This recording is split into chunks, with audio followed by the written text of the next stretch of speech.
स्वागत है दोस्तों आपका हमारे इस YouTube चैनल पे। दोस्तों यहाँ आस्था आईएएस के द्वारा 67th बीपीएससी पीटी के लिए टेस्ट नंबर 2 का आयोजन करवा दिया गया है। तो हम जैसे ही हो जाता है उसका आप लोगों को मैंने पहले भी बताया है कि जैसे ही एग्ज़ाम होता है उसका फिर उसके बाद मैं एक दो दिनों के बाद उसका टेस्ट सीरीज मैं अपने चैनल पे अपलोड कर दूंगा। तो यहाँ से देख सकते हैं टेस्ट 2 अपलोड हो गया। टेस्ट 1 अपलोड किया था तो तुरंत बहुत सारे लोग बोल रहे थे कि सर टेस्ट 2 कीजिए, टेस्ट 2 कीजिए। उन लोगों को मैं जवाब देते देते थक गया था कि जब टेस्ट 2 होगा आस्था के आईएएस के द्वारा तभी तो मैं अपलोड करूंगा। लेकिन तुरंत एक अब आज ही अपलोड हुआ है, कल फिर बोल रहा है टेस्ट 2 डाल दीजिए, तो वो ऐसे संभव नहीं होता है। एक सप्ताह 10 दिन में एक एग्ज़ाम होता है, तो थोड़ा सा इसमें टाइम लगता है धीरे धीरे, ठीक है। तो एक पहला जो था फुल टेस्ट हुआ था, दूसरा है हिस्ट्री का है, मतलब सब्जेक्ट वाइज यहाँ पे भी टेस्ट सीरीज करवाया जा रहा है पार्ट वाइज। तो ये आज हिस्ट्री का पूरा 150 क्वेश्चन रहेगा 150 मार्क्स के लिए, ठीक है। और इसका जो मैंने कट ऑफ निर्धारित किया है इसका मैंने निर्धारित किया है आपका करीब करीब 98 नंबर कट ऑफ, ठीक है। और इसका पीडीएफ देखिए, यहाँ पे क्वेश्चन जो है हमारे पास जो अवेलेबल है वो हिंदी में और इंग्लिश। बहुत सारे लोग बोलते हैं कि बाइलिंगुअल सर क्वेश्चन पेपर दीजिए, तो यहाँ पे दोनों बाइलिंगुअल में ही है, यानी कि हिंदी और इंग्लिश दोनों में है। इसका जो पीडीएफ है क्वेश्चन का वो मैं अपने टेलीग्राम चैनल पे जैसे ही 1000 से ऊपर व्यूज़ हो जाता है तो मैं अपने टेलीग्राम चैनल पे इसको सेंड कर दूंगा क्वेश्चन पेपर को, ठीक है। वहाँ से आप लोग जो हिंदी वाले होंगे हिंदी में देखेंगे, जो इंग्लिश वाले होंगे इंग्लिश में। मैं यहाँ जो 150 क्वेश्चन करवाने जा रहा हूँ वो हिंदी मीडियम में करवाऊँगा, क्योंकि मेरे करीब 99% जो सब्सक्राइबर हैं वो हिंदी मीडियम के हैं। तो इस वजह से मैं ये हिंदी मीडियम का क्वेश्चन और इसका आंसर एक्सप्लेनेशन इसमें मैं करवा रहा हूँ, ठीक है। तो आप लोग इसे जरूर देखिए, बहुत इंपॉर्टेंट होने वाला है, ज़्यादा समय न लेते हुए। अच्छा, एक चीज़ और है कि कुछ लोग जैसे कुछ मेरा वीडियो है जो 1 महीने के बाद देखते हैं, 2 महीने के बाद देख रहे हैं, ठीक है। तो वो बोलते हैं कि सर पीडीएफ कहाँ है। जैसे मैंने वीडियो में बोल देता हूँ कि इसका मैं पीडीएफ टेलीग्राम चैनल पे सेंड कर दे रहा हूँ, तो लोग 2 महीने बाद बोलते हैं सर पीडीएफ नहीं आया। तो 2 महीने अगर बाद आप देख रहे हैं, कोई वीडियो अपलोड मेरा 2 महीने पहले हो गया था, आप 2 महीने बाद देख रहे हैं, तो आपको स्क्रॉल अप डाउन करके उसको चेक करना पड़ेगा कि कहाँ पे वीडियो, क्योंकि बहुत हजारों की संख्या में वहाँ पीडीएफ सेंड किया गया है हमारे टेलीग्राम चैनल पे, तो उसे आप लोग को देखना पड़ेगा। इसीलिए मैं कहता हूँ कि रेगुलर अगर आप हमारे चैनल का सब्सक्राइबर हैं तो आप लोग को दिक्कत नहीं होगा, कब कौन सा वीडियो अपलोड हो रहा है, किसका पीडीएफ सेंड किया जा रहा है, वो आपको तुरंत मिलते रहेगा। तो मैं फिर से बोल रहा हूँ कि अगर आप हमारे चैनल को सब्सक्राइब नहीं किए हैं तो जरूर से आप हमारे चैनल को सब्सक्राइब कर ले इसी तरह का वीडियो पाने के लिए। और हमारा टेलीग्राम चैनल जो कि है कन्फ्यूज़न 9.2.11 उसे जरूर ज्वाइन कर ले। सारे का लिंक मैं अपने डिस्क्रिप्शन बॉक्स में दे दे रहा हूँ। तो चलिए यहाँ पे शुरू करते हैं। पहला क्वेश्चन देखिए, पहला बोल रहा है कपास का बना हुआ कपड़ा प्राप्त हुआ है। तो कहाँ से ये प्राप्त हुआ है, तो पहला का इसका जो सही आंसर हो जाएगा वो हो जाएगा ऑप्शन सी, मोहनजोदड़ो से। सिंधु प्रदेश में कपास की खेती होती थी और कपास का बना हुआ कपड़ा मोहनजोदड़ो से प्राप्त हुआ था। इसी इलाके में यहाँ पे ये बुआई होता था, कताई बुनाई होता था, इसका अच्छा प्रबंध था। और यहाँ से जो सूती कपड़ा तैयार होता था इसे मेसोपोटामिया भेजा जाता था। दूसरे नंबर क्वेश्चन में आइए, निम्नलिखित में से किस में ऋग्वेद काल को कृत युग कहा गया है। तो दूसरा का यहाँ पे जो सही आंसर हो जाएगा ऑप्शन सी हो जाएगा, पुराण को। पुराणों में जिसे कृत युग कहा गया है वही वास्तव में ऋग्वेद काल यानी कि 1500 ईसा पूर्व से 1000 ईसा पूर्व है। इस काल में आर्यों का मुख्य पेशा जो था वो पशुपालन था। नेक्स्ट क्वेश्चन है ये तीसरे नंबर में, बोल रहा है महाभारत के अनुसार पुरु के पिता ययाति का राज्य किस नदी के तट पर था। तो तीसरा का यहाँ पे जो सही आंसर हो जाएगा वो हो जाएगा ऑप्शन ई, उपयुक्त में से कोई नहीं, उपयुक्त में से एक से अधिक। क्यों? क्योंकि देखिए महाभारत के अनुसार पुरु के पिता ययाति का राज्य सरस्वती तट पर था, तो यहाँ पर सरस्वती कोई नहीं है, इसलिए उपयुक्त में से कोई नहीं हो जाएगा। नेक्स्ट आइए चौथा नंबर में, चौथा नंबर क्वेश्चन बोला निम्नलिखित में से कौन से वक्तव्य नंद वंश काल के संबंध में सही हैं। तो चौथा का इसका जो सही आंसर हो जाएगा वो हो जाएगा ऑप्शन ई। क्यों? क्योंकि देखिए महापद्म नामक एक व्यक्ति ने शिशुनाग वंश का अंत किया, पहला सही है। उसके बाद बोल रहा है कि जिस कुल की उसने स्थापना की वही नंद वंश के नाम से विख्यात हुआ, तो महापद्मानंद भी इसको बोलते हैं। तो ये जिस कुल की स्थापना की उसको नंद वंश कहा जाता है।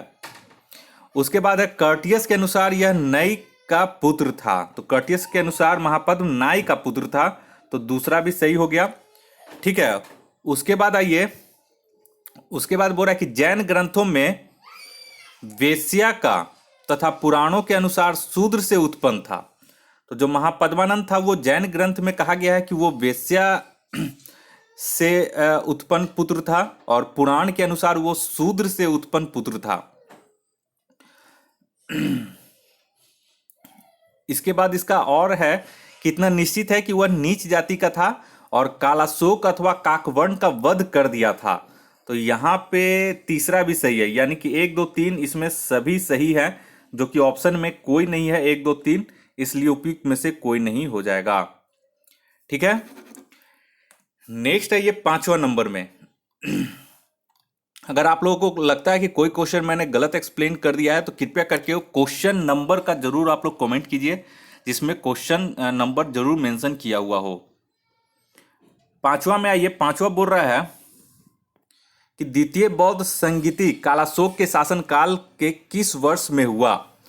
तो यहाँ पे 5वां का जो सही हो जाएगा ऑप्शन ए हो जाएगा 10वें वर्ष। शिशुनाग का उत्तराधिकारी उसका पुत्र कालाशोक ने वैशाली का परित्याग कर पाटलिपुत्र को मगध राज्य की राजधानी बनाया, और उसी के शासनकाल में 10वें वर्ष में द्वितीय बौद्ध संगीति वैशाली में हुई और उसने संभवतः 18 वर्ष तक राज्य किया था। 6ठा में आइए, किसकी मृत्यु के उपरांत हर्षवर्धन थानेश्वर की गद्दी पर बैठा। तो 6ठा में यहाँ पे हो जाएगा ऑप्शन ए राजवर्धन की मृत्यु के उपरांत। राजवर्धन की मृत्यु के बाद 600 ईस्वी में 16 वर्ष की आयु में हर्षवर्धन थानेश्वर की गद्दी पर बैठा। हेनस्यांग हर्ष को शिलादित्य के नाम से संबोधित करता है। हर्षवर्धन पुष्यभूति वंश का था, जिसका संस्थापक पुष्यभूति था, और इसे वंश का संबंध जो है ये वैश्य जाति से था। नेक्स्ट है ये 7वां नंबर में। 7वां बोरा पुरु के ऊपर सिकंदर की विजय उपलक्ष्य में क्या निकाला गया। तो 7वां का इसका सही आंसर हो जाएगा ऑप्शन बी, सिक्का निकाला गया। ठीक है, सिकंदर 300 ईसा पूर्व में आंधी की तरह आया और चला गया, इसलिए भारतीय इतिहास पर उसका कोई प्रभाव नहीं पड़ा, परंतु भारत का पश्चिमोत्तर हिस्सा अछूता भी नहीं रह सका, और पुरु के ऊपर सिकंदर की विजय को स्मारक के रूप देने के लिए सिक्के निकाले गए, और एक सिक्के पर सिकंदर और भागते हुए पुरु के चित्र अंकित है। अप्रत्यक्ष रूप से सिकंदर ने भारतीय एकता तथा सैनिक जागरूकता को प्रोत्साहित किया। नेक्स्ट है ये 8वां नंबर में। 8वां बोल रहा है कि सिद्धार्थ ने निरंजना नदी के किनारे डैश नामक स्थान पर तप किया। तो 8वां का यहाँ पे देख लीजिए, यहाँ पे ऑप्शन हो जाएगा डी, उरुवेला नामक स्थान पर तप किया।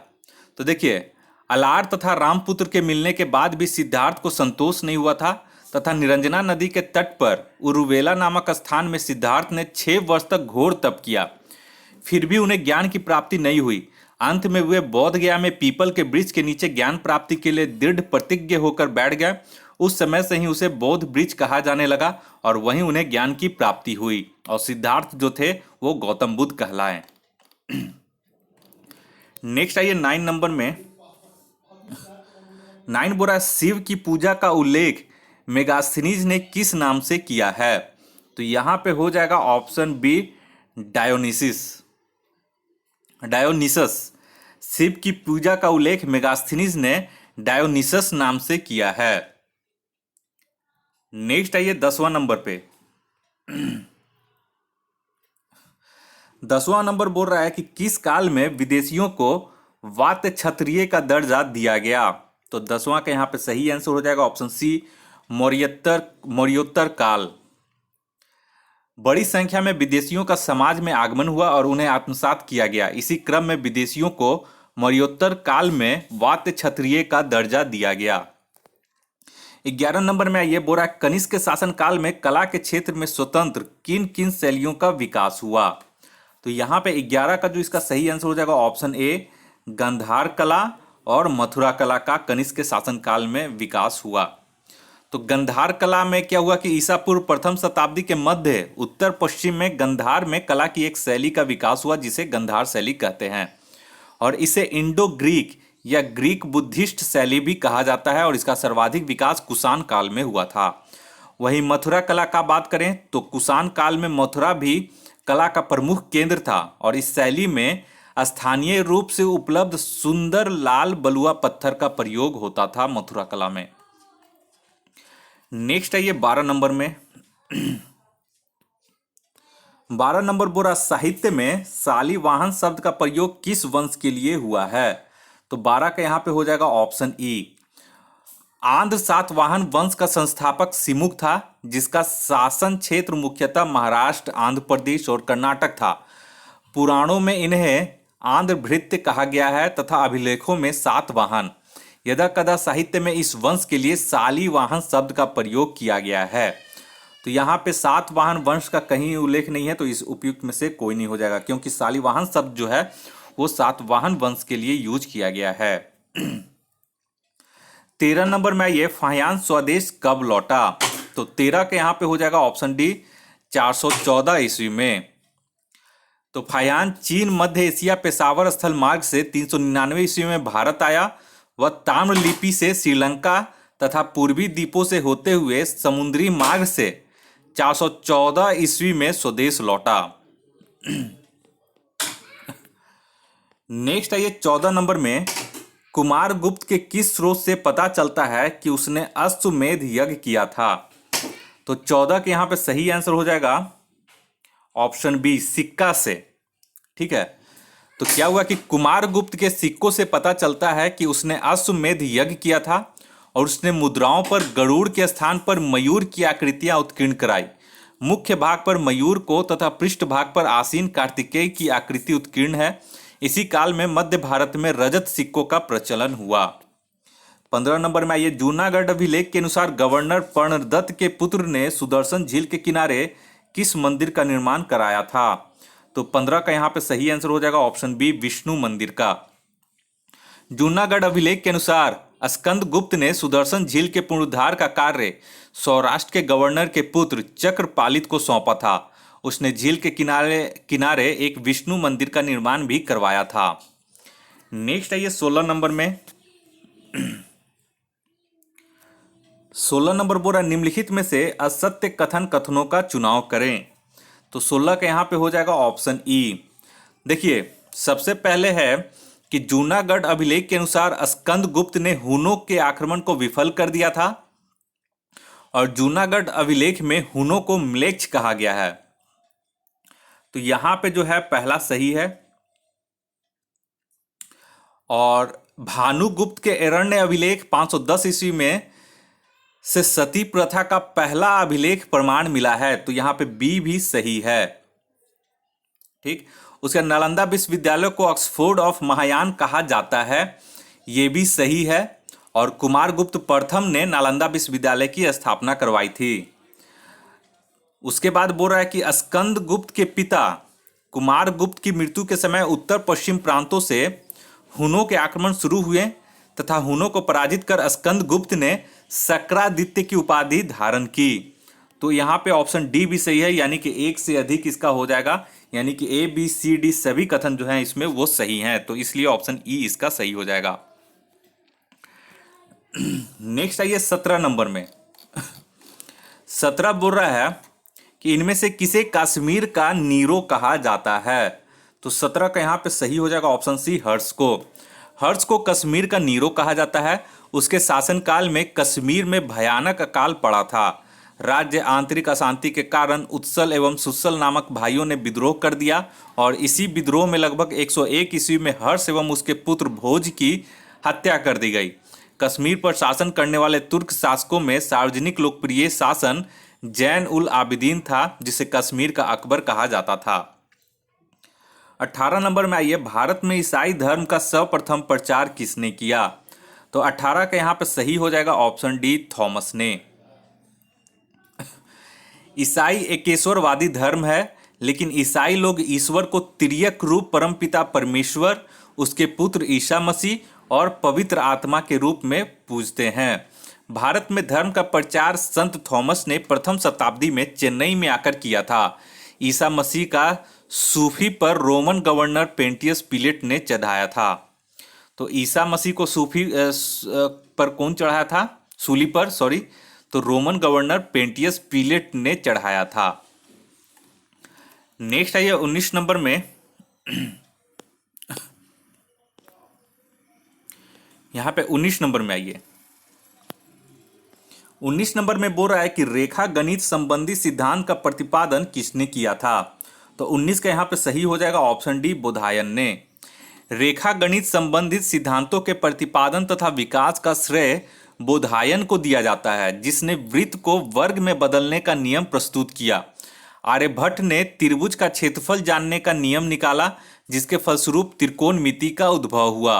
और कोण के ज्या का सिद्धांत आर्यभट्ट की पुस्तक सूर्य सिद्धांत में अंकित है। नेक्स्ट आइए 20 नंबर में। कालाशोक किस वंश के शासक थे? तो 20 का यहां पे हो जाएगा ऑप्शन बी, शिशुनाग वंश के ये शासक थे। और कालाशोक जो था वो शिशुनाग का पुत्र था। नेक्स्ट आइए 21 नंबर में। बुरा एहोल अभिलेख किसकी रचना है? तो 21 का ये इंपॉर्टेंट क्वेश्चन है, बहुत बार पूछा हुआ है। तो ऑप्शन सी हो जाएगा, रवि कृति की। तो 611 ईस्वी में पुलकेशिन द्वितीय गद्दी पर बैठा और हर्ष पर विजय के बाद उसने उत्तरापथ स्वामी की उपाधि धारण की। इसके दरबारी कवि रवि कृति द्वारा रचित एहोल इसके दरबारी कवि थे पुलकेशिन द्वितीय के रवि कृति, और इन्हीं के द्वारा रचित एहोल अभिलेख से हर्ष पर विजय के संदर्भ में जानकारी मिलती है। नेक्स्ट आइए 22 नंबर में। देवगढ़ का दशावतार मंदिर किस धर्म से संबंधित है? तो 22 का यहां पे सही हो जाएगा ऑप्शन डी, वैष्णव धर्म से। तो गुप्त काल के सर्वोत्कृष्ट मंदिर झांसी उत्तर प्रदेश जिले में देवगढ़ का दशावतार मंदिर है, और यह वैष्णव धर्म से संबंधित वास्तुकला का महत्वपूर्ण उदाहरण है। 23 नंबर में ये जैन शब्द से क्या अर्थ निकलता है? तो यहां पे हो जाएगा ऑप्शन सी, जीतने वाला। और जैन धर्म के संस्थापक ऋषभ देव थे।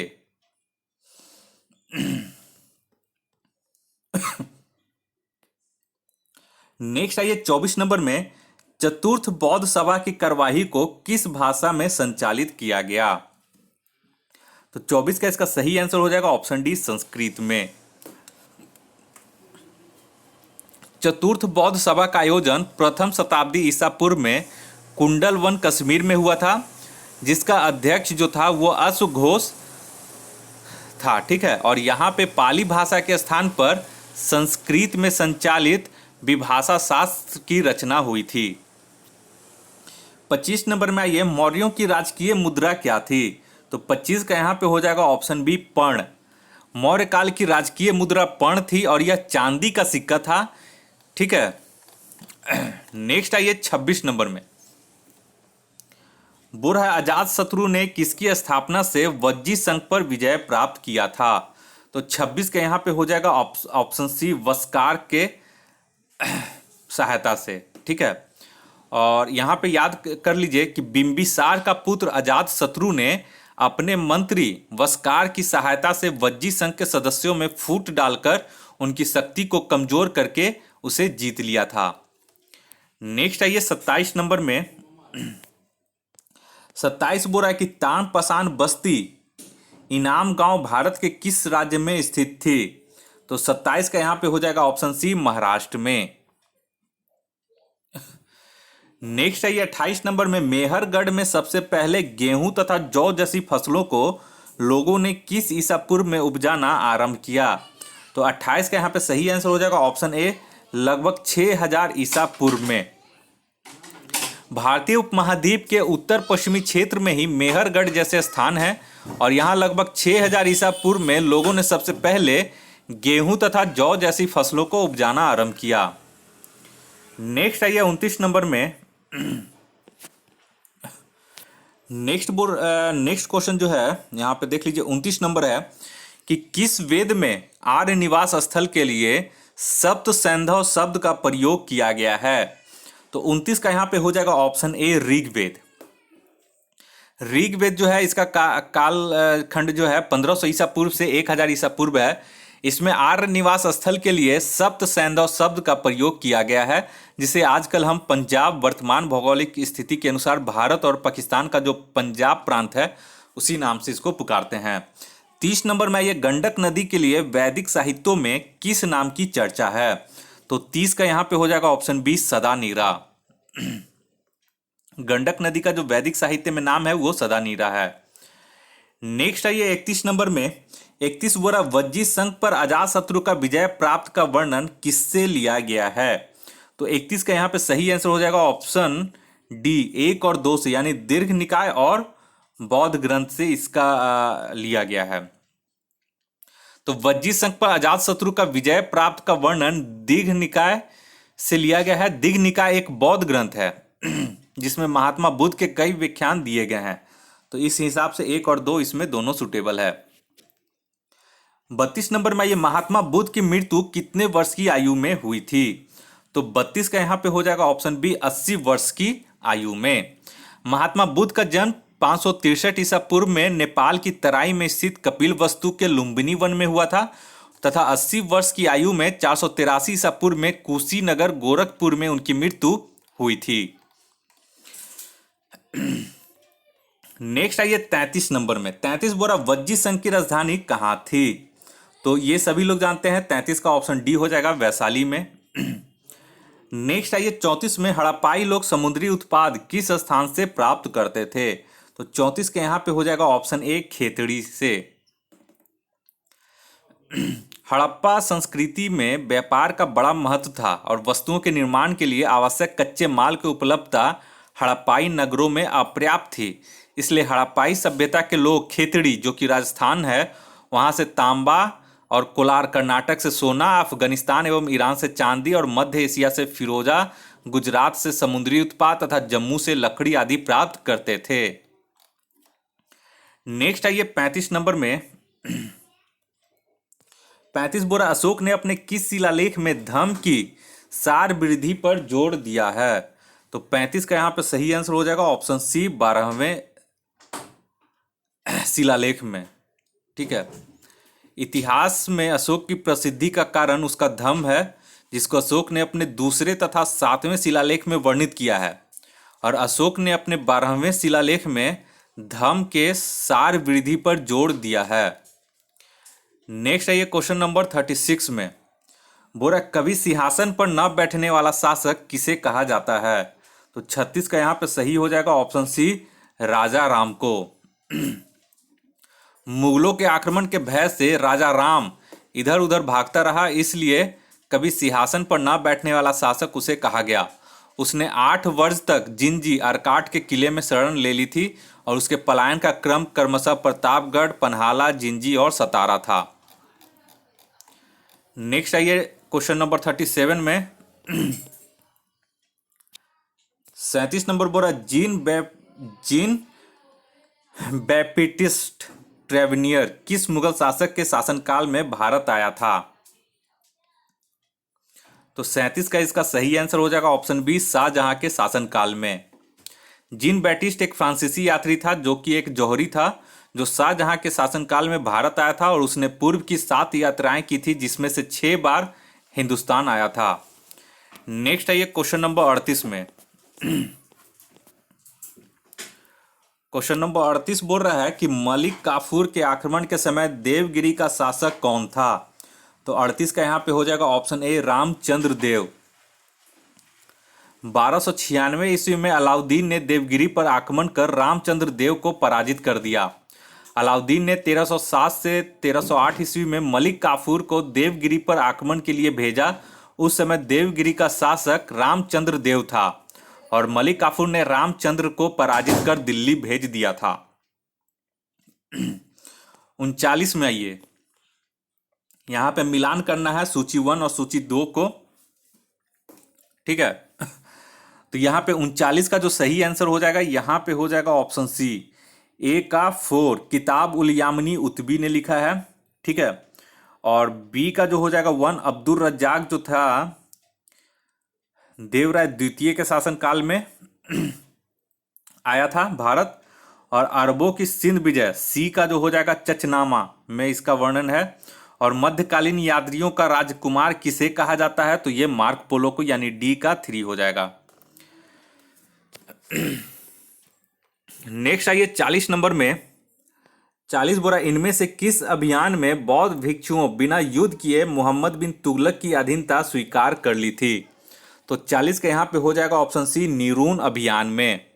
मोहम्मद बिन तुगलक ने मकरान के रास्ते सर्वप्रथम देवल पर आक्रमण किया और 712 ईस्वी में कासिम देवल बंदरगाह पहुंचा तथा वहां विजय प्राप्त की और देवल से मोहम्मद बिन कासिम नीरून की ओर बढ़ा, जहां बौद्ध भिक्षुओं ने बिना युद्ध किए उसकी अधीनता स्वीकार कर ली। 41 में ये इतिहास में 1206 ईस्वी से 1290 ईस्वी के समय का किस वंश के शासक का समय माना जाता है?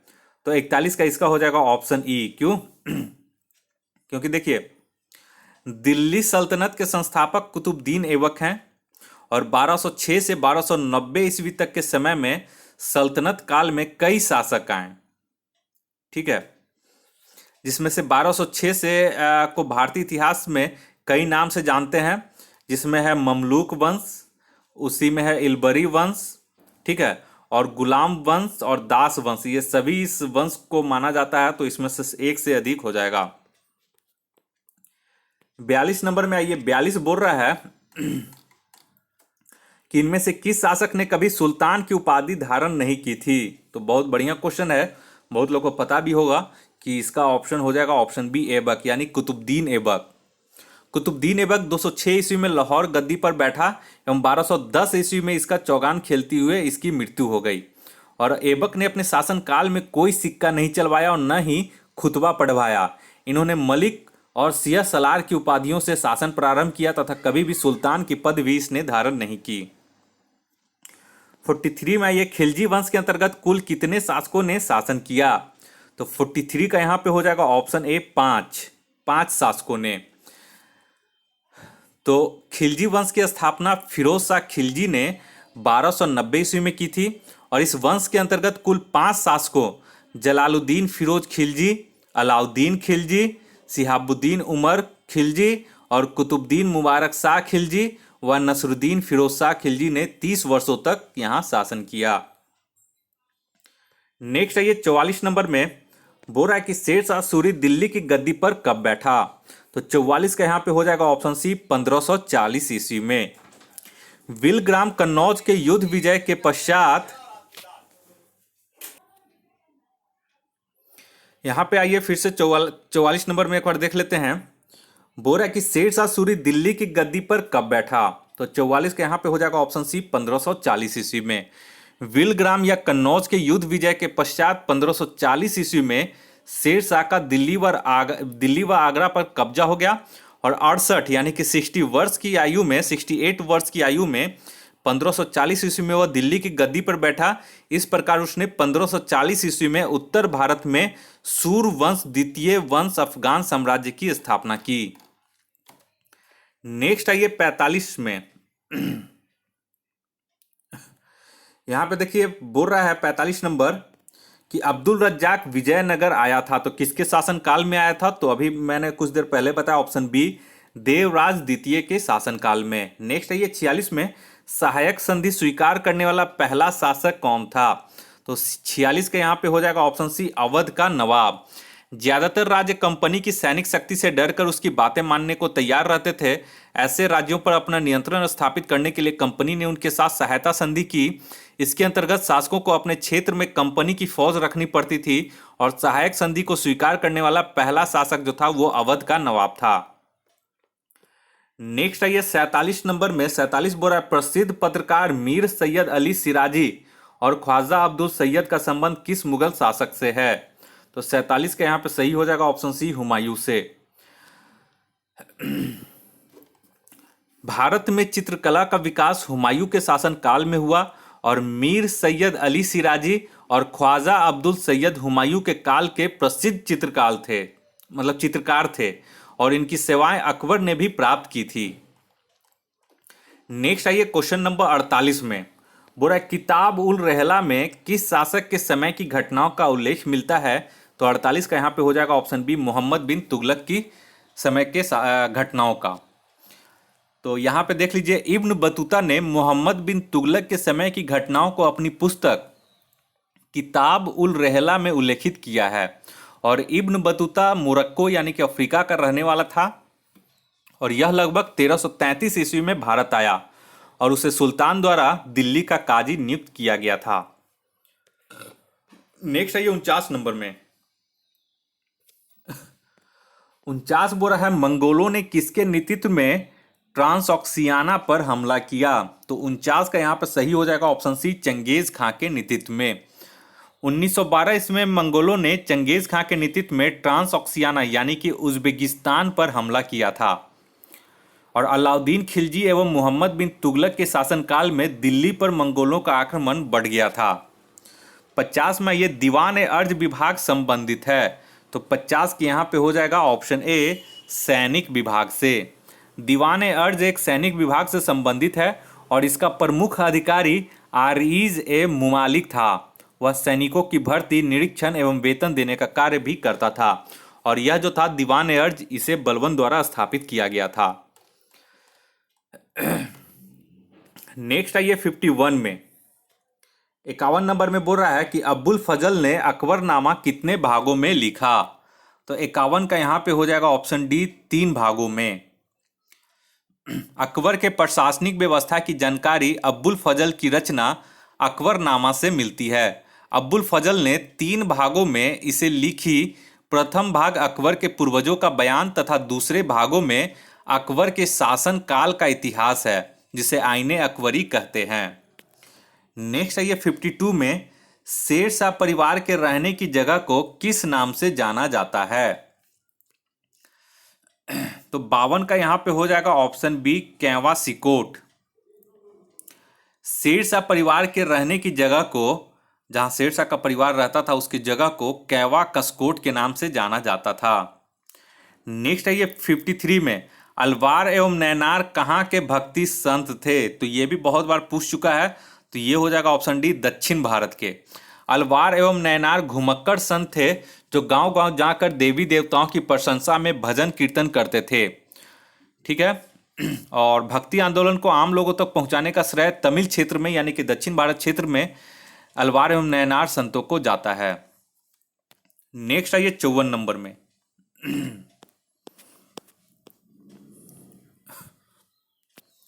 54 में बोल रहा है कि अद्वैतवाद सिद्धांत का प्रतिपादन किसने किया था?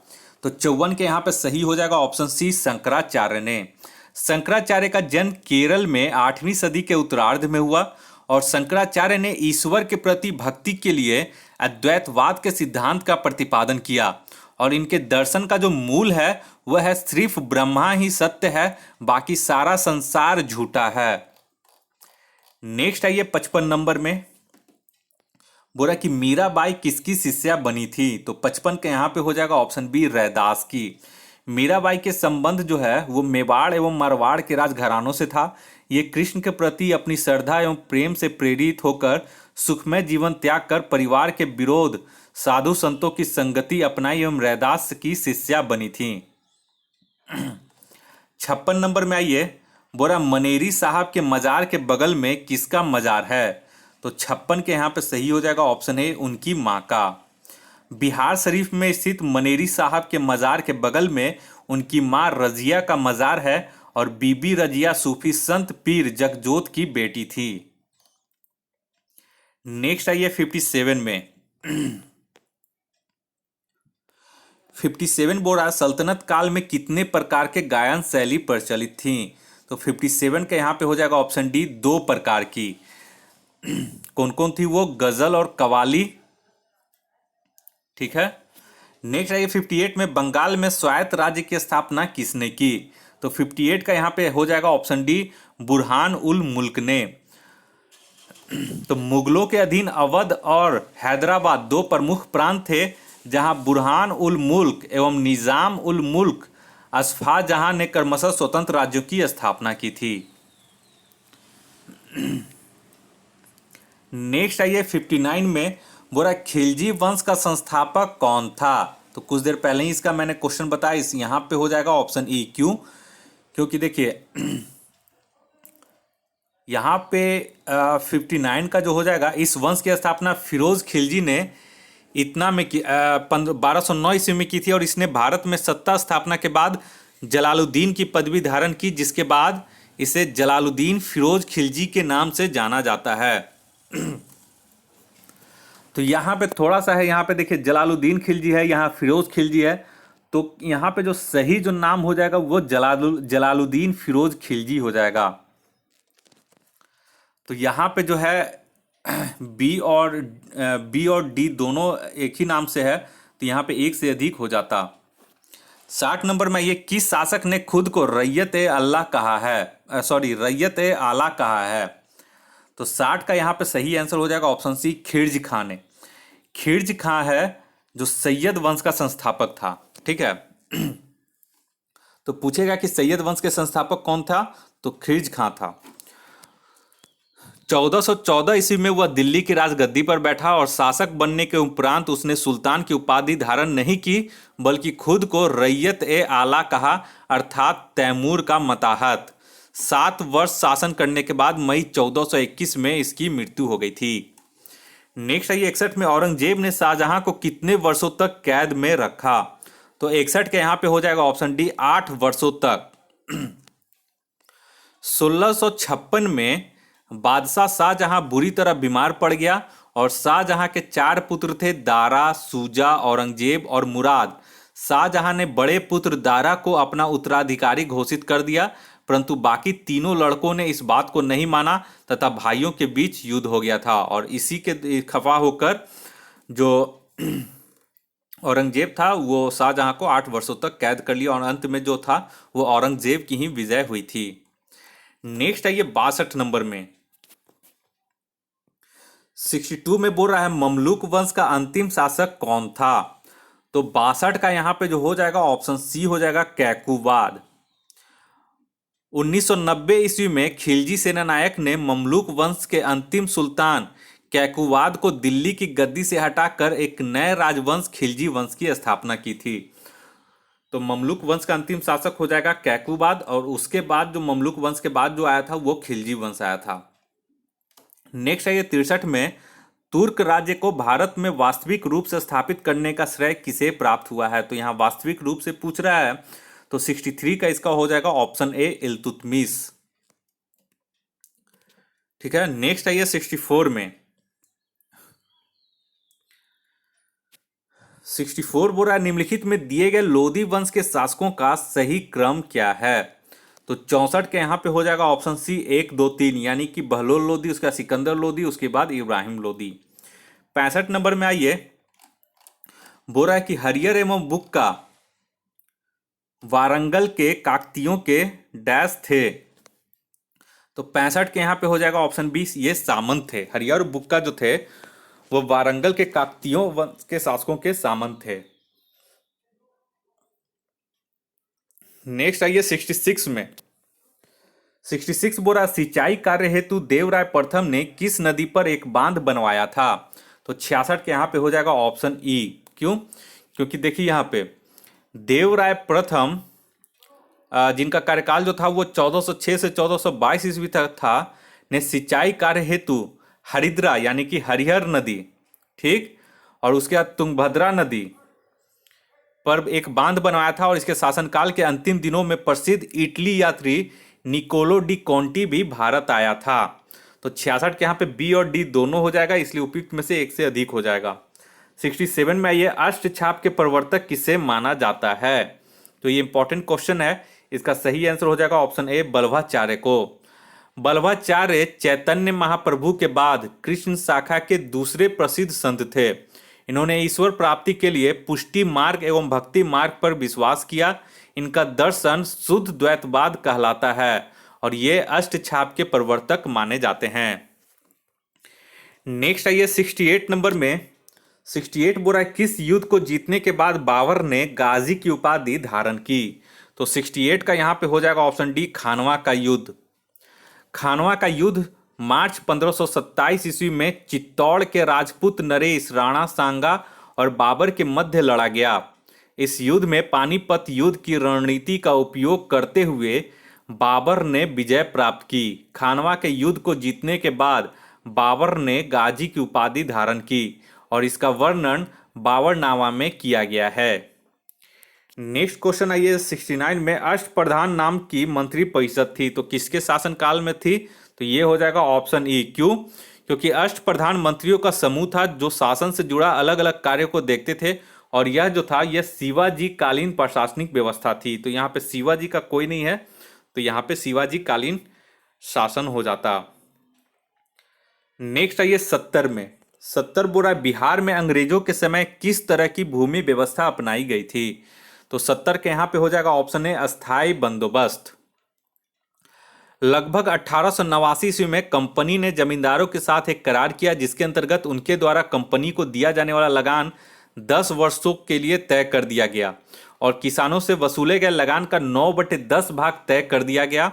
आगे चलकर सन 1793 ईस्वी में इसी राशि को हमेशा के लिए निश्चित मान लिया गया और इस राशि में भविष्य में कोई बढ़ोतरी नहीं थी, इसलिए इसे अस्थाई बंदोबस्त नाम दिया गया और यह व्यवस्था बंगाल, वर्तमान बंगाल, बिहार व उड़ीसा तथा आंध्र प्रदेश के कुछ इलाकों में लागू किया गया था।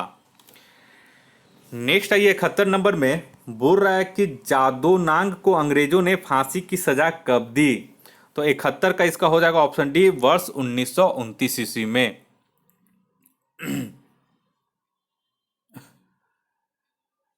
71 का डी 1929 ईस्वी में, ठीक है।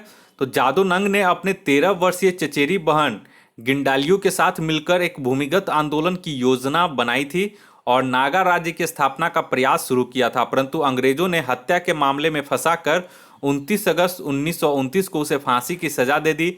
उसके बाद अंग्रेजों द्वारा सन 1932 में गिंडालियो को आजीवन कारावास की सजा सुनाई गई। नेक्स्ट आइए 72 में,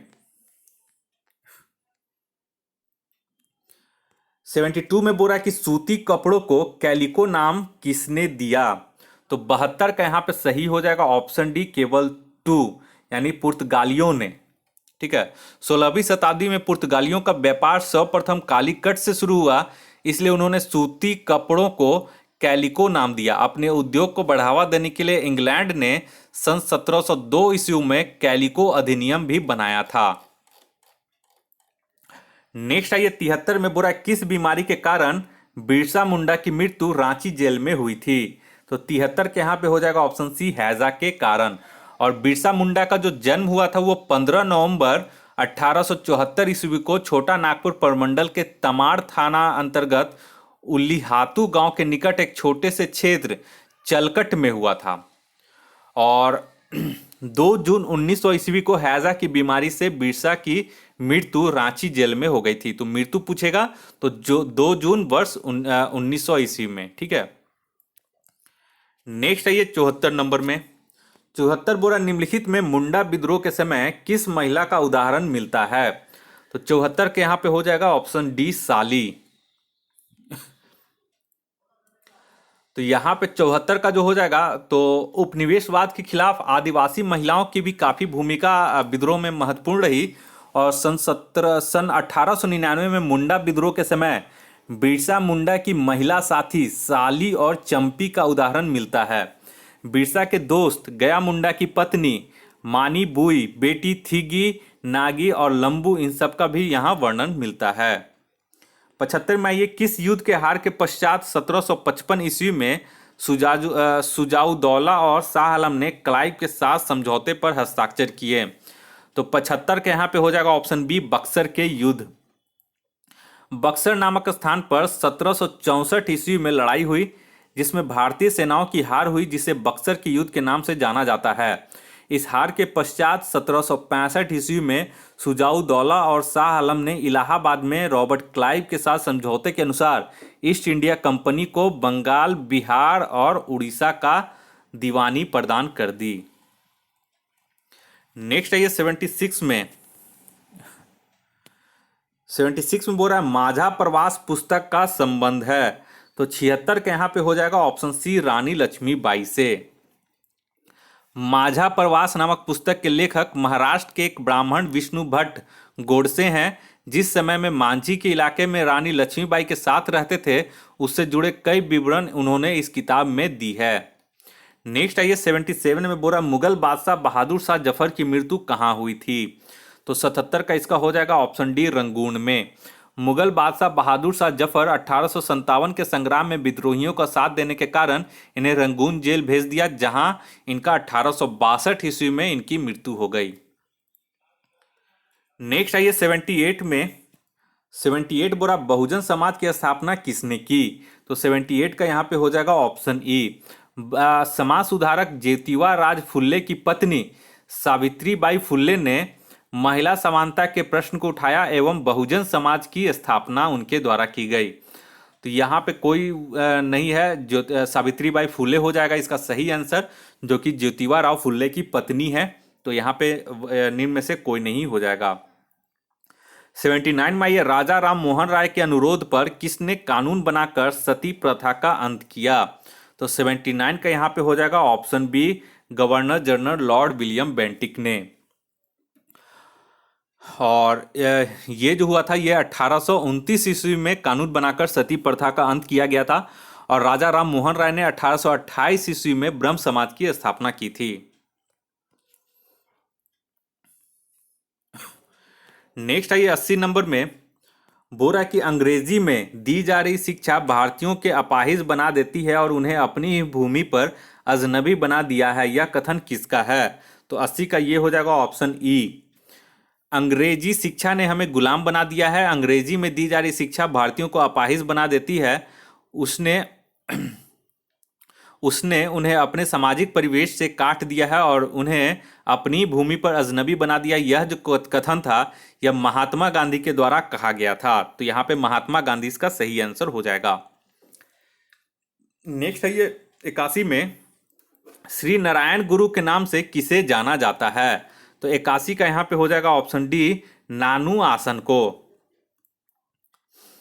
केरल में निम्न एजवा निम्न जाति में जन्मे नानू आसन, जो बाद में श्री नारायण गुरु के नाम से जाने गए, एक धार्मिक गुरु के रूप में उभरे और उनके द्वारा श्री नारायण धर्म परिपालन योगम की स्थापना 1902 ईस्वी में की गई थी।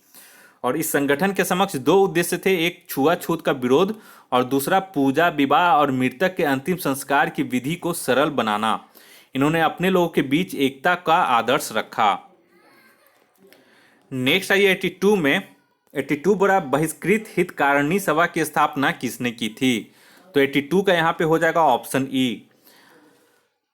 क्यों? क्योंकि देखिए यहाँ पे अंबेडकर के द्वारा 1920 के दशक में एक प्रमुख आंदोलन प्रारंभ हुआ और इस आंदोलन को संगठित रूप देने के लिए 1924 में बहिष्कृत हितकारी सभा का गठन किया गया।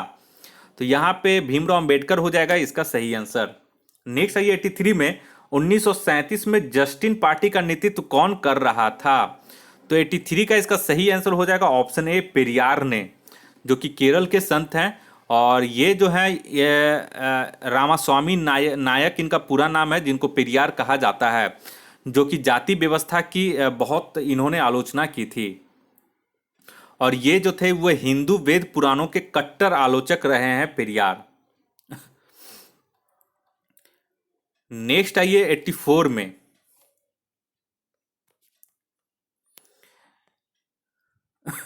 बुरा प्रार्थना समाज का गठन कहाँ हुआ था। तो 84 का इसका हो जाएगा ऑप्शन बी, पश्चिम भारत में। प्रार्थना समाज का गठन पश्चिम भारत में हुआ, जहां एमजी रानाडे ने समाज सुधार का बीड़ा लिया। और 1882 में पंडिता रागाबाई सरस्वती पश्चिम भारत पहुंची तथा रानाडे की सहायता से आर्य महिला समाज का गठन हुआ। भारत महिला परिषद का गठन हुआ, जिसके पहले सम्मेलन में लगभग 200 महिलाओं ने हिस्सा लिया था। नेक्स्ट है 85 नंबर, केशव चंद्र सेन का संबंध है। तो यहाँ पे ई हो जाएगा ऑप्शन इसका सही। ईश्वर चंद विद्यासागर के द्वारा विधवा पुनर्विवाह का मान्यता प्रदान करवाने का श्रेय दिया जाता है। तो यहाँ पे एक बार देख लीजिएगा, यहाँ पे एक से अधिक हो जाएगा, ठीक है। 86 का ये 86 में हो जाएगा क्वेश्चन जो है, स्त्री जरदोस्ती मंडल को किसकी अध्यक्षता में चलाया गया? तो 86 का यहाँ पे हो जाएगा ऑप्शन डी, सेरेनमाई एस खुर्शीद के अध्यक्षता में। नौरोजी परिवार के सहयोग से पारसी समुदाय के अंतर्गत स्त्री जरदोस्ती मंडल का गठन हुआ और 1903 ईस्वी में आने के लगभग 30 महिलाओं को इस संगठन के साथ जोड़ा गया और इस संगठन को लगभग 36 वर्षों तक सेरेनगाई एम खुर्शीद जी की अध्यक्षता में चलाया गया। तो ये जनरली जो था ये नौरोजी परिवार से संबंधित पारसी समुदाय से संबंधित था। नेक्स्ट है 87 में दहेज को अवैध घोषित कब किया गया? तो 87 का इसका हो जाएगा ऑप्शन बी, 1861 ईस्वी में। नेक्स्ट आइए 88 में बोल रहा है शिशु हत्या को गैर कानूनी कब घोषित किया गया? तो 88 का इसका हो जाएगा ऑप्शन सी, वर्ष 1870 ईस्वी में। नेक्स्ट आइए 89 में। 89 में यहां बोल रहा है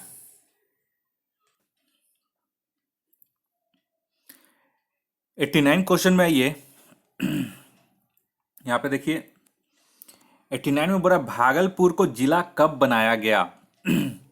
तो इसका हो जाएगा ऑप्शन ए, 1774 ईस्वी में भागलपुर को जिला बनाया गया और जिले का सबसे बड़ा अधिकारी कलेक्टर कहलाता था।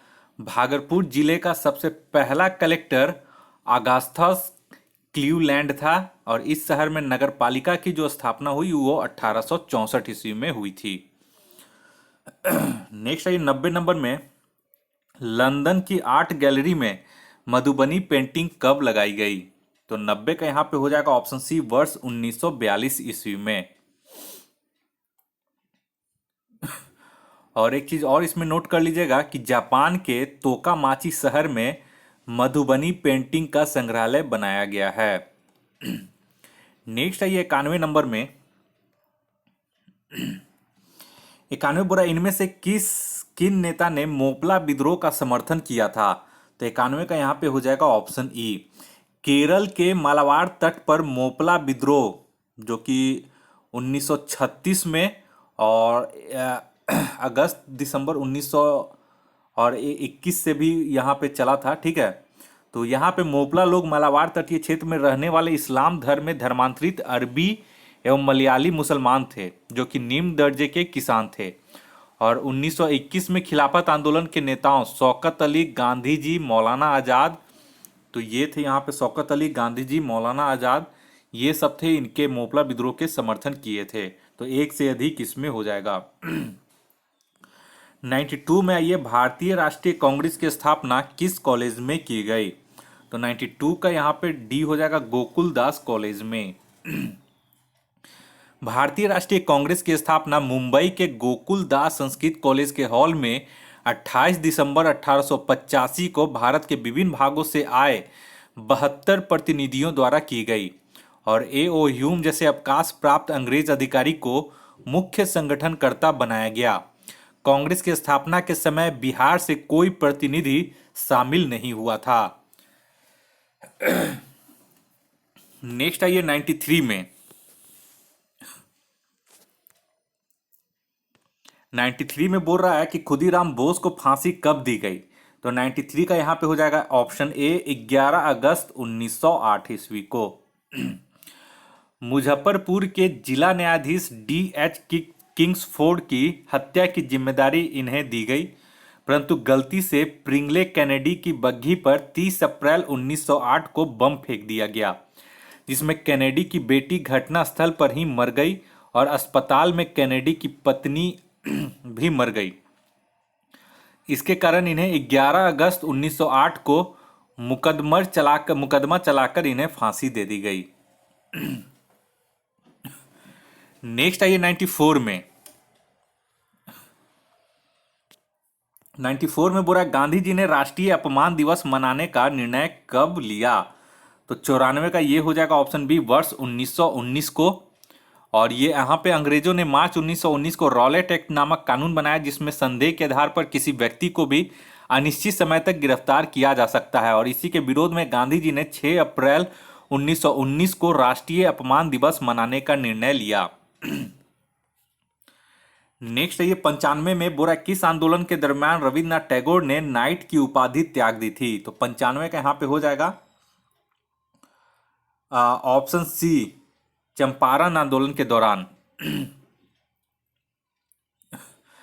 और यहाँ पे क्या हुआ था कि रविन्द्रनाथ टैगोर ने नाइट की एवं महात्मा गांधी ने कैसर हिंद की उपाधि त्याग दी थी। और जनवरी सन 1921 ईस्वी में इस आंदोलन की शुरुआत यहाँ पे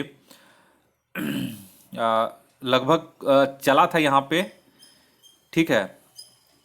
तो 95 का एक बार यहाँ पे आप लोग क्लियर एक बार पूरा डेट वाइज देख लीजिएगा, ठीक है। नेक्स्ट आइए 96 नंबर में, झंडा सत्याग्रह आंदोलन कितने दिनों तक चला? तो 96 का यहाँ पे हो जाएगा ऑप्शन सी, 109 दिनों तक। झंडा सत्याग्रह का प्रारंभ 13 अप्रैल 1423 से शुरू हुआ और जमनालाल बजाज कमेटी ने 1 मई 1923 में झंडा सत्याग्रह करने का निश्चय किया और यह आंदोलन 1909 दिनों तक चला और 1560 सत्याग्रहियों को इसमें सजाएं मिली थी। नेक्स्ट आइए 97 में, एक मिनट यहाँ पे आप लोग देख लीजिएगा, ठीक है। यहाँ पे बोला किस आंदोलन के दरमियान रविन्द्रनाथ टैगोर ने नाइट की उपाधि त्याग दी थी, ठीक है। तो यहाँ पे नाइटहुड हो जाएगा, ठीक है। नाइटहुड की उपाधि त्याग दी थी, तो इस वजह से यहाँ पे तो यहाँ पे हो जाएगा जलियांवाला बाग हत्याकांड, ठीक है। 1919 ईस्वी का जो जलियांवाला बाग हुआ था उसमें इन्होंने नाइट की और गांधी जी ने कैसरे हिंद की उपाधि जो थी लौटा दी थी। और यहाँ पे एक चीज़ नोट कर लीजिएगा कि 1915 में बंगाली कवि रविन्द्रनाथ टैगोर को किंग जॉर्ज पंचम ने नाइटहुड की उपाधि दी थी, ठीक है। ये चीज़ यहाँ पे नोट कर लीजिएगा, जिन्होंने 1919 के जलियांवाला बाग हत्याकांड के कारण नाइटहुड की उपाधि इन्होंने वापस कर दी थी, ठीक है। तो अब आइए 97 में, 97 में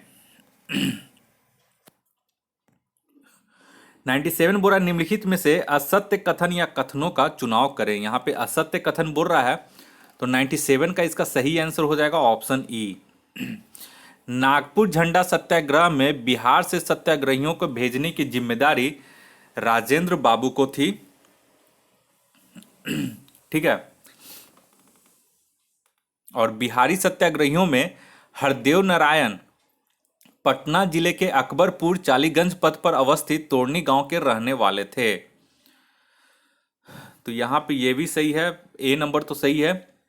और इन्हें 18 जून 1923 को कैद कर लिया गया और 1 वर्ष की सश्रम कारावास की सजा सुनाई गई, जहां इनकी मृत्यु नागपुर जेल में हो गई। तो यहाँ 2 भी है। और इनका शव जो था राजेंद्र बाबू, चित्तरंजन दास, सरदार पटेल आदि को सौंपा गया। अपने शहीद पुत्र की याद में पिता चंद्रिका सिंह जीवन पर्यंत तिरंगे अपने कंधे पर ढोते रहे। तो यहाँ पे सभी सही है, ठीक है। और पूछा असत्य कथन कौन सा है, तो कोई भी असत्य नहीं है, इसलिए उपयुक्त में से कोई नहीं हो जाएगा इसका सही आंसर। 98 आइए, बहुत इंपॉर्टेंट है, बहुत बार पूछ भी दिया गया है। द मदरलैंड नामक अखबार किस आंदोलन से संबंधित है? तो 98 का हो जाएगा ऑप्शन बी, असहयोग आंदोलन से। और ये जो थे मजरूल हक ने असहयोग आंदोलन के कार्यक्रम के प्रचार एवं हिंदू मुस्लिम एकता कायम करने के उद्देश्य से द मदरलैंड नामक अखबार सदाकत आश्रम से निकाला तथा बिहार विद्यापीठ एवं सदाकत आश्रम को स्थापित किया। नेक्स्ट आइए 99 में बोरा भगत सिंह के खिलाफ गवाही किसने दी थी? तो 99 का यहां पे हो जाएगा ऑप्शन डी, फणींद्र नाथ घोष ने। फणींद्र नाथ घोष जो बेतिया के रहने वाले थे, इसने सरकार के तरफ से अनेकों राजनीतिक षड्यंत्रों में गवाही दिया। लाहौर षड्यंत्र कांड में भी वह मुख्य मुखबिर था। इसने 1930 में भगत सिंह, राजगुरु तथा सुखदेव के खिलाफ गवाही दी, जिसके कारण ही उन्हें फांसी की सजा मिली थी। बैकुंठ शुक्ल तथा चंद्रमा सिंह के द्वारा 9 नवंबर 1932 को इस पर हमला धारदार हथियार से हुआ और घायल फणींद्र नाथ 17 नवंबर 1932 को मर गया। 100 नंबर में ये 26 जनवरी 1930 को किस नदी के तट पर स्वतंत्रता दिवस मनाया गया? तो 100 का यहाँ पे हो जाएगा ऑप्शन बी, रावी नदी के तट पर। और यहाँ पे पूर्ण स्वराज का प्रस्ताव पारित किया गया एवं 26 जनवरी 1930 को लाहौर में रावी नदी के तट पर स्वतंत्रता दिवस मनाया गया। नेक्स्ट आइए 101 नंबर में 101 बोल रहा है कि किस स्थान पर आदिवासियों ने अंग्रेजों के खिलाफ विद्रोह किया। तो 101 का यहाँ पे हो जाएगा ऑप्शन सी, सिंध के क्षेत्रों में। 102 नंबर में आइए, बंगाल में पहली बार अंग्रेजी फैक्ट्री किस नदी के किनारे शुरू हुई। तो ये भी बहुत इंपॉर्टेंट है, तो इसका हो जाएगा ऑप्शन डी, हुगली में। बंगाल में पहली बार अंग्रेजी फैक्ट्री 1651 में यहाँ पे बनाया गया और यहाँ पे कंपनी ने धीरे धीरे किला बनाया जिसका नाम फोर्ट विलियम रखा गया। और 1916 में करीब 1900 रुपया का भुगतान करके 3 गांव की इन्होंने जमींदारी यानी कि लगान पत्र प्राप्त कर लिया और ये 3 गांव थे, गोविंदपुर, सूतानाती और कालीबंगा। 103 में आइए, 103 में बोल रहा है कि डोमिनियन स्टेट संबंधित है। तो 103 का यहाँ पे हो जाएगा ऑप्शन सी, नेहरू रिपोर्ट से। तत्कालीन सचिव लॉर्ड बिरकनहेड की चुनौती का जवाब देने के लिए कांग्रेस ने फरवरी 1928 में दिल्ली में एक सर्वदलीय सम्मेलन का आयोजन किया। इसमें मोतीलाल नेहरू को अध्यक्ष बनाया गया और इस समिति ने ब्रिटिश से डोमिनियन स्टेट की दर्जा देने की मांग की, जिससे कांग्रेस का एक वर्ग असहमत था। नेक्स्ट आइए 104 में, बोरा साबरमती आश्रम से गांधी ने अपने कितने अनुयायियों के साथ दांडी समुद्र तट तक यात्रा शुरू की। तो 104 का यहाँ पे हो जाएगा ऑप्शन डी, 78 अनुयायियों के साथ। और ये जो थे ये 12 मार्च 1930 ईस्वी को साबरमती से अपने 78 अनुयायियों के साथ दांडी समुद्र तट तक गांधी ने ऐतिहासिक यात्रा शुरू की थी। तो कब शुरू की थी? तो 12 मार्च 1930 ईस्वी को साबरमती आश्रम से।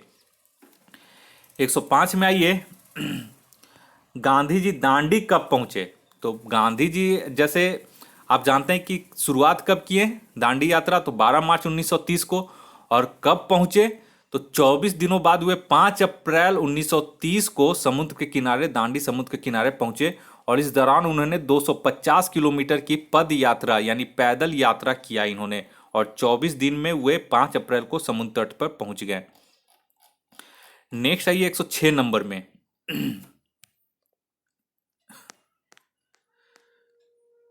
106 में बोल रहा है, यहां पे देख लीजिए, बोल रहा है खुदाई खिदमत नगर स्वयंसेवी संगठन का स्थापना किसने की। तो 106 का यहां पे हो जाएगा ऑप्शन डी, बादशाह खान। खुदाई खिदमत नगर, तो यहां पे इसका थोड़ा सा है, यहां पे ये गलती दे दिया गया है, ठीक है। एक चीज यहां पे ध्यान दीजिएगा 106 में कि अब्दुल गफ्फार खान ने खुदाई खिदमत गार, यहाँ पे खिदमत नगर है, ये गलती है, खुदाई खिदमत गार हो जाएगा, नामक स्वयं सेवा संगठन की स्थापना की और इसे लाल कुर्ती के नाम से भी जाना जाता है। और ये सही हो जाएगा बादशाह खान। क्यों? क्योंकि इन्हें अब्दुल गफ्फार खान को सीमांत गांधी या फिर बादशाह खां भी कहा जाता है, ठीक है। तो यहाँ पे नाम अब्दुल गफ्फार खान का ओरिजिनल नाम न दे करके बादशाह खान दे दिया गया है, ठीक है। तो इस वजह से ऑप्शन डी इसका सही हो जाएगा। 107 में ये बोल रहा है बिहार के सिवान जिला में चौकीदारों के द्वारा कर विरोधी आंदोलन का नेतृत्व किसने किया। तो 107 का यहां पे हो जाएगा ऑप्शन डी, गंगा प्रसाद ने। नमक कानून तोड़ने के लिए बिहार समुद्र तट नहीं होने के कारण चौकीदारी कर विरोध में आंदोलन प्रारंभ हुआ और सिवान जिला में चौकीदारी कर विरोधी आंदोलन का नेतृत्व गंगा प्रसाद राय ने किया था। नेक्स्ट आइए 108 में। 108 बोल रहा है कि किस अधिवेशन के दरमियान राजकुमार शुक्ल ने गांधी जी से चंपारण आने का अनुरोध किया था। तो 108 का यहां पे हो जाएगा ऑप्शन ए, लखनऊ अधिवेशन 1916 में, ठीक है। और यहां पे गांधी जी के दबाव तथा कमेटी की सिफारिशों को लेकर 1919 के चंपारण एग्रीरियन एक्ट के रूप में यहां पे पारित किया गया था।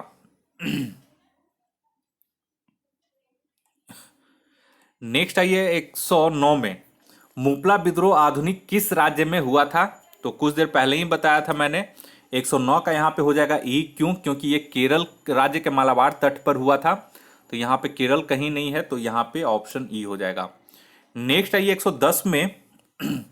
110 बोरा निम्नलिखित में से किस क्षेत्र में किसान सभा का गठन नहीं हुआ? तो 110 का यहाँ पे हो जाएगा ऑप्शन डी, गुजरात में। 1920 के दशक में बिहार, पंजाब तथा उत्तर प्रदेश में किसान सभाओं का गठन हुआ, लेकिन गुजरात में यहाँ पे गठन नहीं हुआ था। नेक्स्ट है 111 में 1883 ईस्वी में इंडियन एसोसिएशन के सचिव कौन थे? तो 111 का यहाँ पे हो जाएगा ऑप्शन बी, आनंद मोहन बोस। 1883 ईस्वी में दिसंबर में इंडियन एसोसिएशन के सचिव आनंद मोहन बोस थे, जो इस वर्ष कलकत्ता में नेशनल कॉन्फ्रेंस नामक एक अखिल भारतीय संगठन का सम्मेलन बुलाया गया था, जिसका उद्देश्य बिखरे राष्ट्रवादी शक्तियों को एकजुट करना था। और ब्रिटिश अधिकारी एलेन ऑक्ट्रोवियम ह्यूम ने इस दिशा में अपने प्रयास शुरू किए और 1884 में भारतीय राष्ट्रीय संघ की स्थापना की, जो कि 1885 में राष्ट्रीय कांग्रेस आईएनसी का उसका नाम दिया गया, इंडियन नेशनल कांग्रेस का नाम दिया गया। नेक्स्ट आइए 112 में बोल रहा है कि प्लेग फैलने के कारण पूना में भारतीय राष्ट्रीय संघ की बैठक का स्थान परिवर्तित किया गया और कहां कर दिया गया? ठीक है, तो 112 का यह हो जाएगा ऑप्शन बी, फिर इसे बंबई में किया गया। पहले जो था 25 से 26 दिसंबर 1885 को पूना में होना प्रस्तावित था, परंतु दुर्भाग्यवश पूना में प्लेग फैल गया और उसके बाद इसको परिवर्तित करके गोकुलदास तेजपाल संस्कृत कॉलेज बंबई में फिर इसका आयोजन कर दिया गया। और इस बैठक की अध्यक्षता जो था वो बिमेश चंद्र बनर्जी ने की थी और इस बैठक में कुल 72 सदस्य शामिल हुए थे। नेक्स्ट आइए 113 में बोल रहा है कि वेदों की ओर लौटो का नारा कहां दिया गया था? तो 113 के यहां पे हो जाएगा ऑप्शन सी, बंबई में। 1875 में बंबई में स्वामी दयानंद सरस्वती ने आर्य समाज की स्थापना कर वेदों की ओर लौटो का नारा दिया था। नेक्स्ट है 114 में बोल रहा है कांग्रेस के गया अधिवेशन के अध्यक्ष कौन थे? तो 114 का गया अधिवेशन 1922 में हुआ था और इसके अध्यक्ष चित्तरंजन दास थे। ऑप्शन डी इसका हो जाएगा। नेक्स्ट आइए 115 में बोल रहा राष्ट्रीय स्वयंसेवक संघ की स्थापना किसने की थी? तो यहां पे 115 का सही आंसर हो जाएगा ऑप्शन सी, श्री केवी हेडगेवार ने किए थे और ये 1925 में नागपुर में किए थे। नेक्स्ट आइए 116 में बोल रहा है किस गोलमेज सम्मेलन की समाप्ति के बाद श्वेत पत्र जारी किया गया? तो 116 के यहाँ पे हो जाएगा ऑप्शन बी, तृतीय गोलमेज सम्मेलन के बाद। और तृतीय गोलमेज सम्मेलन 17 नवंबर 1932 को लंदन में आयोजन किया गया और इसमें कांग्रेस ने हिस्सा नहीं लिया था। और 24 दिसंबर 1932 को सम्मेलन समाप्ति के बाद श्वेत पत्र जारी किया गया था। नेक्स्ट आइए 117 नंबर में 117 बुरा अप्रैल 1939 में कांग्रेस के अध्यक्ष पद से इस्तीफा किसने दिया था? तो ये हम सभी जानते हैं। 117 का यहाँ पे हो जाएगा ऑप्शन सी, सुभाष चंद्र बोस। ठीक है, तो अप्रैल 1939 में कांग्रेस के अध्यक्ष पद से सुभाष चंद्र बोस ने इस्तीफा दे दिया था और उनकी जगह डॉक्टर राजेंद्र प्रसाद को अध्यक्ष बनाया गया था। और कांग्रेस से पृथक होकर 1939 में सुभाष चंद्र बोस ने फॉरवर्ड ब्लॉक की स्थापना की थी। नेक्स्ट आइए 118 में बोल रहा है कि मैं देश की बालू से ही कांग्रेस से भी बड़ा आंदोलन खड़ा कर दूंगा। गांधी जी ने यह कथन किस आंदोलन के दौरान बोला था? तो 118 के यहां पे हो जाएगा ऑप्शन ए, भारत छोड़ो आंदोलन के दौरान। और भारत छोड़ो आंदोलन अगस्त 1942 में शुरू हुआ था। नेक्स्ट आइए 119 में बोरा स्वदेशी आंदोलन की घोषणा कब हुई थी? तो 119 के यहां पे हो जाएगा ऑप्शन डी, वर्ष 1905 में। ठीक है, तो बहिष्कार प्रस्ताव पारित तथा स्वदेशी आंदोलन बंगाल विभाजन के विरोध में 7 अगस्त 1905 में कलकत्ता के टाउन हॉल में हुई बैठक में घोषणा हुई और 16 अक्टूबर 1905 को लोगों ने बंगाल विभाजन के विरोध में शोक दिवस मनाया था। तो कभी कभी पूछता है कि बंगाल विभाजन के विरोध में शोक दिवस कब मनाया गया था? तो 16 अक्टूबर 1905 ईस्वी इसका सही आंसर हो जाता। नेक्स्ट आइए 120 में 120 नंबर में बोल रहा है कि स्वराज शब्द का उल्लेख किसने किया? तो 120 का हो जाएगा ऑप्शन बी, दादा भाई नौरोजी ने अपने भाषण के दौरान 1906 में राष्ट्रीय कांग्रेस के मंच से स्वराज शब्द का उल्लेख किया था। नेक्स्ट आइए 121 में 121 बोल रहा है कि आजाद हिंद की पहली डिवीजन का गठन कब किया गया? तो 121 का यहां पे हो जाएगा ऑप्शन डी, वर्ष 1942 में। 1 सितंबर 1942 को आजाद हिंद फौज की पहली डिवीजन का गठन किया गया और 2 जुलाई 1943 को सुभाष चंद्र बोस सिंगापुर पहुंचे और इन्हें हिंद फौज को सर्वोच्च सेनापति घोषित किया गया। और आज़ाद हिंद फौज का विचार सबसे पहले मोहन सिंह के मन में आया, जो ब्रिटेन की भारतीय सेना के अधिकारी थे। नेक्स्ट आइए 122 नंबर में, बुरा अखिल भारतीय किसान सभा के मुख्य उद्देश्यों में शामिल नहीं था। तो 122 का इसका आंसर हो जाएगा ई। क्यों? क्योंकि देखिए वर्ष 1936 ईस्वी में बिहार किसान सभा, आंध्र प्रांतीय किसान सभा तथा किसान संघ को मिलाकर एक अखिल भारतीय किसान संगठन बना, जिसे अखिल भारतीय किसान सभा नाम दिया गया। इसका मुख्य उद्देश्य जमींदार वर्ग द्वारा किए जा रहे आर्थिक शोषण में किसानों को बचाना था, साथ ही भू स्वामित्व की समाप्ति, राजस्व व लगान में कमी करना और मजदूरों को न्यूनतम मजदूरी प्रदान करना इत्यादि था। तो यहाँ पे मुख्य उद्देश्य में शामिल नहीं था, तो यहाँ पे सभी शामिल था, इस वजह से उपयुक्त में से कोई नहीं हो जाएगा। नेक्स्ट आइए 123 में, 123 बुरा नामधारी आंदोलन किसके नेतृत्व में चलाया गया था? तो यहाँ पे सही हो जाएगा ऑप्शन सी, राम सिंह कुक्का के नेतृत्व में। और ये 12 अप्रैल 1857 को चलाया गया था, जिसमें मद्यपान निषेध, गौमांस निषेध, वृक्ष पूजा और महिलाओं की समानता पर बल दिया गया था। 124 में ये बिरसा मुंडा की मृत्यु कब हुई थी? तो 124 के यहाँ पे हो जाएगा ऑप्शन बी, जून 1900 में। नेक्स्ट आइए 125 में, 125 में बोल रहा है, हम महारानी और सिर्फ महारानी की रैयत होना चाहते हैं, यह नारा किस आंदोलन विद्रोह के दौरान चर्चित था? तो 125 का यहाँ पे हो जाएगा ऑप्शन ए, पावना विद्रोह में। और पावना विद्रोह का जो कार्यकाल था वो 1873 से 1876 ईस्वी में बंगाल में पावना क्षेत्र में यह विद्रोह जमींदारों के शोषणकारी रवैये के विरुद्ध हुआ था और किसानों के इस आंदोलन में ब्रिटिश सत्ता के प्रति एक आज्ञाकारी भाव था। और इस आंदोलन में किसानों का नारा था कि हम महारानी और सिर्फ महारानी की रैयत होना चाहते हैं। नेक्स्ट आइए 126 में, बोरा ईश्वर चंद्र को विद्यासागर की उपाधि कब मिली? तो 126 का इसका हो जाएगा ऑप्शन ई। ईश्वर चंद्र विद्यासागर के अथक प्रयास से ही विधवा पुनर्विवाह अधिनियम 1856 पारित किया गया और बाल्य जीवन में मेधावी छात्र होने के कारण इन्हें विद्यासागर की उपाधि से सम्मानित किया गया। बंगाल में उन्होंने स्त्री शिक्षा की भी दिशा में सुधार हेतु लगभग 35 स्कूलों की स्थापना की और ईश्वर चंद्र विद्यासागर ब्रह्म समाज नामक संस्था के सदस्य भी बने थे। तो यहाँ पे बाल्यावस्था में ही उन्हें दिया गया था मेधावी होने के कारण। तो कुछ यहाँ पे जो था ये थोड़ा सा यहाँ पे देखना पड़ेगा ईस्वी यहाँ पे, लेकिन आंसर जो दिया गया है वो ऑप्शन ई दिया गया है। 127 में आइए, 127 बोल रहा है, संकरखेड़ा का युद्ध कब हुआ था? तो संकरखेड़ा का युद्ध 1724 ईस्वी में हुआ था, तो इसका सही हो जाएगा ऑप्शन बी ऑप्शन। ठीक है, और इस युद्ध में निजाम उल मुल्क ने सूबेदार मुबारिज खां को पराजित किया। तत्पश्चात मुगल बादशाह ने निजाम उल मुल्क को दक्कन का वायसराय नियुक्त किया और उसे आसफ जाह की उपाधि प्रदान की। नेक्स्ट आइए 128, इनमें से कौन सा क्रम सत्य सुमलित नहीं है? तो 128 का यहाँ पे ई हो जाएगा। क्यों? क्योंकि यहाँ पे जो सभी हैं ये सभी सत्य सुमलित हैं।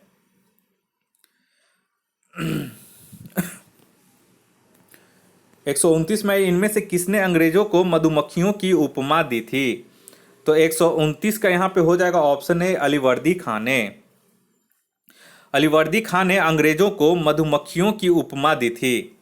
यदि उन्हें न छेड़ा जाए तो शहद देगी, किंतु छेड़ा जाए तो काट काट कर मार डालेगी। 130 में आइए, 130 में बोल रहा है कि निम्नलिखित में से कौन सा जोड़ा सत्य सुमलित है? तो यहाँ पे ऑप्शन ई हो जाएगा। क्यों? उपयुक्त में से एक से अधिक। क्यों? क्योंकि यहाँ पे सभी जो है ये सत्य सुमलित हैं। ठीक है, सभी सत्य सुमलित हैं। नेक्स्ट आइए 131 में, बोला हिंदू महिलाओं को संपत्ति का अधिकार निम्नलिखित में से किस वायसराय गवर्नर जनरल ने दिया था? तो 131 के यहाँ पे हो जाएगा ऑप्शन बी, लॉर्ड लिनलिथगो ने। 1872 ईस्वी में लॉर्ड, यहाँ पे एक चीज ध्यान दीजिएगा कि 1872 ईस्वी में लॉर्ड नॉर्थमुक के समय सिविल मैरिज एक्ट पारित किया गया, जिसमें प्रावधान बनाया गया कि लड़कियों के विवाह की न्यूनतम उम्र 14 वर्ष एवं अधिकतम 18 वर्ष, लड़कों का इसमें 18 वर्ष कर दिया गया न्यूनतम। और 1837 में हिंदू महिला संपत्ति अधिकार लॉर्ड लिनलिथगो के समय पारित किया गया, जिसके तहत हिंदू महिलाओं को संपत्ति का अधिकार दिया गया। तो यहाँ पे ध्यान दीजिएगा कि 1837 में हिंदू महिला संपत्ति अधिकार लॉर्ड लिनलिथगो के समय पारित किया गया था। नेक्स्ट आइए 132 में, 132 में बोल रहा है मराठा शक्ति का उदय नामक पुस्तक के लेखक हैं। तो 132 का यहाँ पे हो जाएगा ऑप्शन ए महादेव गोविंद रानड़े। महादेव गोविंद रानड़े का जीवन काल जो था वो 1842 से 1901 ईस्वी तक था और ये भारत के महान राष्ट्रवादी समाज सुधारक विद्वान व न्यायविद थे। वे दक्कन एजुकेशन सोसाइटी प्रवर्तकों में से एक थे और इन्होंने मराठा शक्ति का उदय नामक पुस्तक की रचना की। नेक्स्ट आई 133 में इनमें से किस एक्ट के तहत कलकत्ता में उच्चतम न्यायालय की स्थापना हुई?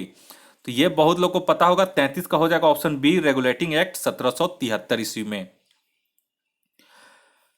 और इसमें एक मुख्य न्यायाधीश तथा 3 अन्य न्यायाधीश होते थे। नेक्स्ट आई 134 में 134 में बोल रहा है कि विधि आयोग का गठन निम्नलिखित में से किस अधिनियम के तहत किया गया? तो 134 के यहां पे हो जाएगा ऑप्शन सी चार्टर अधिनियम 1833 के तहत। और चार्टर अधिनियम 1833 के तहत बंगाल के गवर्नर जनरल को भारत गवर्नर जनरल बना दिया गया और परिषद गवर्नर जनरल को कंपनी के सैनिक तथा असैनिक कार्य का नियंत्रण, परीक्षण तथा निर्देशन का कार्य भी सौंप दिया गया। 135 में आइए बोल रहा है किसके वायसराय के समय बंगाल विभाजन रद्द किया गया था? तो 135 का यहां पे हो जाएगा ऑप्शन बी लॉर्ड हार्डिंग द्वितीय के समय। नेक्स्ट आइए 136 में 136 में बोल रहा है कि कांग्रेस के लोग पदों के भूखे हैं, यह टिप्पणी किसने की थी? तो 136 का यहां पे हो जाएगा ऑप्शन ए बंकिम चंद्र चटर्जी ने। और सर सैयद अहमद खां बोले थे कि कांग्रेस आंदोलन न तो लोगों द्वारा प्रेरित था और न ही उनके द्वारा सोचा या योजनाबद्ध किया गया था। वहीं बाल गंगाधर तिलक ने कांग्रेस के लिए कहा था कि यदि वर्ष में हम एक बार मेढक की तरह टरटराएं तो हमें कुछ भी नहीं मिलेगा। और वहीं डफरीन ने कहा था कि वह जनता के उस अल्पसंख्यक वर्ग का प्रतिनिधित्व करती है जिसकी संख्या सूक्ष्म है। नेक्स्ट आई 137 में बंबई एसोसिएशन की स्थापना कब की गई थी? तो 137 के यहाँ पे हो जाएगा ऑप्शन ए 1852 ईस्वी में।